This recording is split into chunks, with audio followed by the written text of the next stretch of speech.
V športni dvorani v Litiji se izvaja ena večjih investicij, bi rekel, na športnem področju celo na nivoju občine. Seveda, poleg zastavljene obnove nogometnega kluba Litija. Poden je že odstranjen, stari parket, ki je bil res močno poškodovan, obrabljen. Vdolbine so bile, ni se dalo več normalno igrati. Tako da zdaj parket je že odstranjen. Uredila se bodo tla, torej priprava torej podlaga za nov parket. 1400 kvadratnih metrov je te površine. Seveda je bilo potrebno umakniti tudi pomične tribune. No, ob tem pa, če boste dobro pogledali, smo pa tudi odstranili vse stenske obloge. Stenske obloge so bile lesene, utrujene, popokane, polepljene, zelo nevarne tudi. Tako da smo 100 kvadratov odstranili teh stenskih oblog in bomo namestili nove, take bolj mehke, bi rekel, ki so danes in.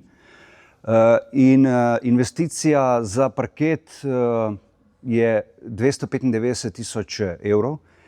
50 tisoč evrov smo dobili tudi od Ministrstva za gospodarstvo in šport.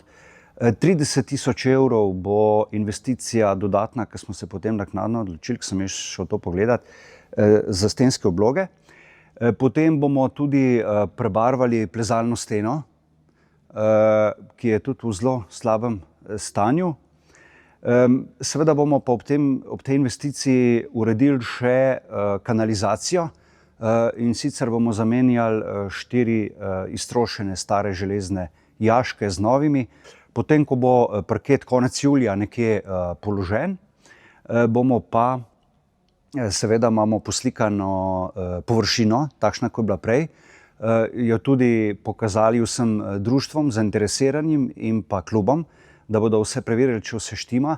Tako da bomo v jeseni štartali z popolnoma obnovljeno, lepo dvorano litijsko, ki pa je tudi seveda osrednji športni objekt v Litiji, edini takšne vrste.